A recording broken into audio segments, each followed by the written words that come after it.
berlanjut ke pemotongan suku bunga, yang mana hampir pasti akan terjadi seperempat poin. Dan tidak ada yang lain, sepertinya tidak ada kesempatan lain untuk ini. 50 basis poin sangat-sangat rendah. Semua itu terjadi sekarang.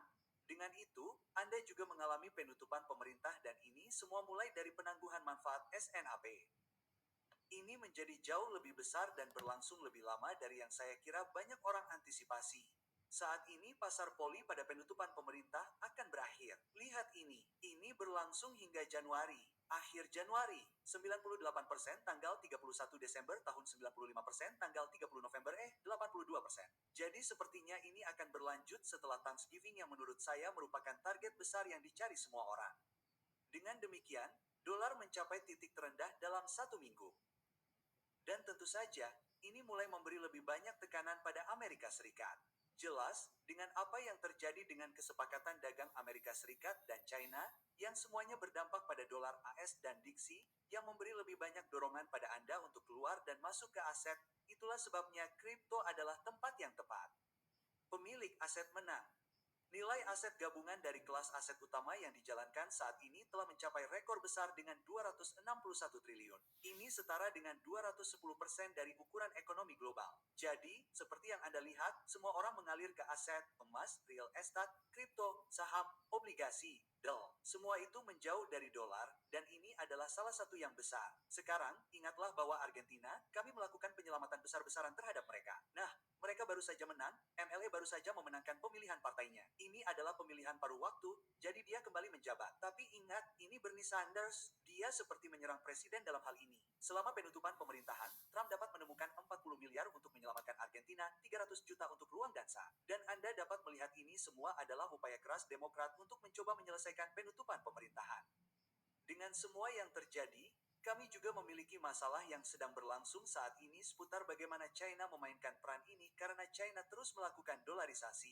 Izinkan saya melihat klipnya sebentar. Klip itu akan menjelaskan lebih lanjut. Lihatlah, sekarang, di bulan pertamanya sebagai Menteri Keuangan, Scott Bessent sangat lantang tentang satu hal spesifik, yaitu bahwa Amerika Serikat harus mengambil peran yang lebih besar di pasar global. Sekali lagi, dengan kata lain, ia ingin memperlambat grafik ini. Ingat yang ini adalah grafik yang menunjukkan dekade demi dekade dolarisasi. Jadi, tujuannya adalah untuk mempertahankan peran global dolar dengan membantu sekutu menstabilkan ekonomi mereka sebelum China melakukannya dengan yuan, yang kita tahu akan didukung oleh emas. Namun, saya rasa ini bukan hanya tentang Argentina. Ini juga tentang AS yang berperang dengan China mengenai gagasan tentang seperti apa seharusnya uang di masa depan. Karena pikirkan tentang apa yang sedang terjadi, China bersiap untuk membangun koridor emasnya, bukan simpul brankas di seluruh Asia, Afrika, Amerika Latin, dan mereka benar-benar menciptakan sistem keuangan paralel yang didukung oleh ekonomi mereka dengan uang yang dapat ditukar dengan emas. Dan AS juga telah melakukan hal yang sama, tetapi secara terbalik. Jadi, penyelamatan Argentina ini, menurut saya, bukanlah tindakan amal yang acak, bukan? Itu bukan altruisme, dan presiden tidak melakukannya hanya untuk bersikap baik. Dia melakukannya karena itu seharusnya memberitahu dunia bahwa AS masih memiliki kekuatan untuk menstabilkan ekonomi kapanpun diinginkannya. China mungkin meminjamkan yuan yang didukung oleh emas. AS sekarang meminjamkan dolar yang didukung oleh surat utang negara, bukan? Dan Argentina adalah semacam skenario kasus uji. Baiklah, jadi, Anda dapat melihat ini terjadi dalam ruang emas versus aset digital. Anda melihat beberapa hal di sini. Shanghai adalah waran emas, sertifikat digital, semua ini membuktikan kepemilikan, terutama seputar apa yang dibicarakan Andre dan itu adalah migrasi baru ke emas sebagai aset inti terhadap yuan. Sekarang, bagaimana ini terjadi dengan kripto dan bagaimana Amerika Serikat benar-benar memanfaatkan koin stabil, karena itu juga dapat berperan dalam hal ini di mana koin stabil tentu saja didukung oleh obligasi pemerintah. Jadi tampaknya ada keseimbangan kekuatan yang terjadi di panggung global. Dan saya pikir itulah yang ingin dia sampaikan kepada Trump. Ini mulai banyak mengubah banyak hal. Satu-satunya pertanyaan adalah mengapa bank sentral mulai memanfaatkan emas. Jadi Anda memiliki ini di sini, bank sentral global sekarang memiliki emas terbanyak di abad ini. Memang, jumlahnya meningkat, tetapi tidak setinggi tahun 1980 ketika semuanya emas. Dan ini tentu saja bisa langsung berubah jika kita mulai melihat pertumbuhan stablecoin dan aset digital mulai terjadi. Itulah sebabnya saya pikir cadangan strategis berperan dalam hal ini serta strategi keseluruhan dari apa yang coba dilakukan kripto dan Trump. Jika Anda melihatnya dan ini Hunter Horsley dari Bitwise, dia mengatakan dalam 12 bulan ke depan setiap institusi Wall Street akan melakukan sesuatu dalam perangkat lunak kripto yang menguasai dunia. Nah, disinilah hal itu menjadi menarik karena jika Anda melihat Wall Street masih menjadi pusat alam semesta dalam hal keuangan.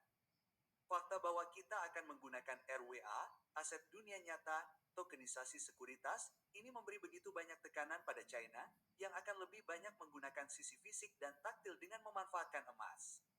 Semua ini masih dapat memanfaatkan kedua aset untuk menang dalam jangka panjang. Kita mungkin akan berakhir dengan semacam skenario bipolar antara AS dan China yang sama-sama memanfaatkan dua kelas aset yang berbeda. Hal lain yang harus Anda perhatikan adalah apa yang terjadi di sisi ETF. Nah, Bitwise meluncurkan ETF Solana mereka yang mulai diperdagangkan hari ini. Jadi, itu adalah hal yang besar, dan disinilah Anda akan mendapatkan paparan langsung ke Sol. Jadi, ini yang pertama dari jenisnya. Hal lain yang berperan dalam ETF adalah jumlahnya. Dan jika Anda melihat ini adalah Balunis, salah satu orang Bloomberg yang berfokus pada ETF di sini. Dan dia berbicara tentang masalah Solana Bitwise, Canaris, Litecoin, HAR Canary, semua peluncuran ini besok. Jadi Anda dapat melihat percepatannya, kita akan melihat ETF XRP, semua ini berperan di dalamnya. Pertanyaan sebenarnya adalah apakah dana tersebut akan mulai bertransisi dari modal utama di pasar atau akankah kita melihatnya masuk dari retail? Dan saya pikir itu akan menjadi pertanyaan yang muncul karena ingat ETF di masa lalu telah melakukan sesuatu yang unik. Ingat ETF diluncurkan untuk ETH dan ini terjadi pada bulan Juli dan kemudian diikuti dengan koreksi 40%. Jadi pertanyaannya adalah apakah Solana akan mengambil jalur yang sama? Saat ini sekitar 50/50 di tiang di sana dengan hanya beberapa suara yang masuk. Tetapi beberapa orang berpikir sekarang berbeda. Tetapi kebanyakan orang berpikir ini bisa melihat retracement pada Solana. Hal lain yang harus Anda perhatikan tentu saja BlackRock. BlackRock adalah satu-satunya alasan investasi Bitcoin ETF tidak berubah negatif pada tahun 2025. Modal institusional adalah landasannya, dan jika kita tidak mendapatkan modal institusional di Solana, dapatkah itu berjalan seperti yang telah kita lihat pada tahap awal di sekitar Ethereum? Beberapa poin lain dalam artikel ini. iShares Bitcoin ETF Trust milik BlackRock menerima investasi sebesar 28 miliar pada tahun 2025.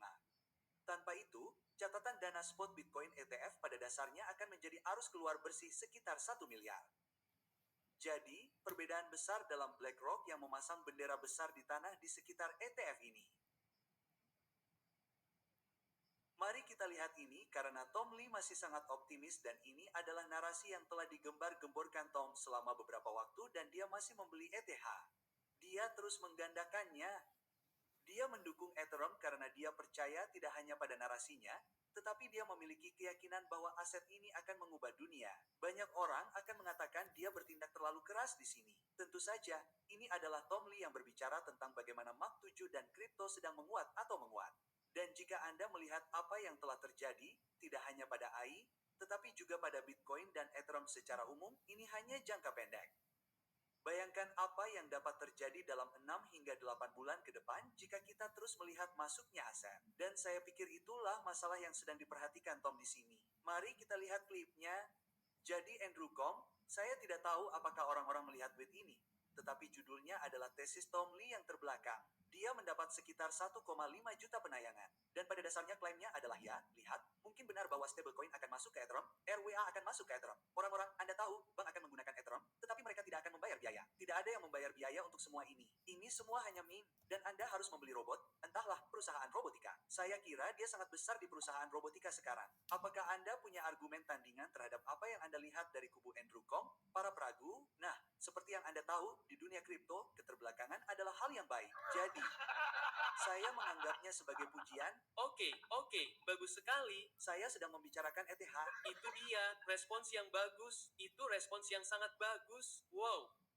Saya suka Tom dan kemampuannya untuk menerimanya karena orang ini sebagian besar benar dalam banyak panggilannya. Pertanyaannya, apakah dia benar kali ini? Saya pikir semua orang menunggu untuk melihatnya. Namun, tatanan keuangan FA yang baru akan segera hadir. Anda melihat Securities mengeluarkan tokenisasi tweet sebagai peluang terbesar di seluruh keuangan. Saya setuju dengan ini karena kita terus melihat pertumbuhan di sekitar RWBA di pasar itu. Satu klip lain yang ingin saya bahas karena ini membahas apa saja bahan-bahan yang dapat memicu rally besar-besaran. Lihatlah. Rasanya persis seperti tahun 1999. Saya tidak tahu apakah kita akan benar-benar memutarnya kembali dengan tepat, tetapi saya pikir semua bahannya sudah siap. Nah, jika Anda hanya memikirkan pasar bullish, apresiasi harga terbesar selalu terjadi 12 bulan sebelum puncak. Jadi, itulah sifat pasar bullish. Harganya berlipat ganda, berapapun rata-rata tahunannya dan sebelumnya. Jadi, jika Anda tidak memainkannya, Anda akan kehilangan keuntungan. Jika Anda memainkannya, Anda harus benar-benar merasa senang karena akan ada akhir yang sangat buruk. Dan menurut saya, semua bahan sudah siap untuk semacam ledakan. Apakah itu akan terjadi? Sekali lagi, sejarah banyak yang berima. Jadi saya pikir beberapa versinya akan terjadi lagi. Kalau ada, sekarang. Jauh lebih berpotensi meledak daripada tahun 1999. Tahun 1999 kita melihat kenaikan suku bunga pada bulan November. Sekarang kita melihat pemotongan suku bunga. Kombinasi fiskal dan moneter itu adalah campuran yang belum pernah kita lihat sejak, saya kira, periode pasca perang, awal tahun 50-an, dan itu adalah masa yang gila. Baiklah, jadi itulah Paul Tudor Jones yang berbicara tentang ini dan yang dia maksud adalah bom titik dan antara tahun 96, 97, dan 2000, itu adalah era dalam teknologi yang memiliki banyak kesamaan dengan apa yang kita hadapi sekarang dengan koin stabil kripto AI, semua hal yang terjadi secara global. Dan kemudian dia mengatakan, sekarang Anda menerapkan beberapa tekanan yang datang dari Fed pada pemotongan suku bunga yang berputar ke dalam ini. Ini akan menjadi salah satu ledakan terbesar di industri kita atau bisa jadi gagal. Banyak orang mencoba mencari tahu itu sekarang. Jika kalian belum berlangganan saluran ini, pastikan untuk berlangganan karena kami akan terus memberi kalian informasi terbaru tentang semua hal menarik. Klik tautan di bawah. Kalian dapat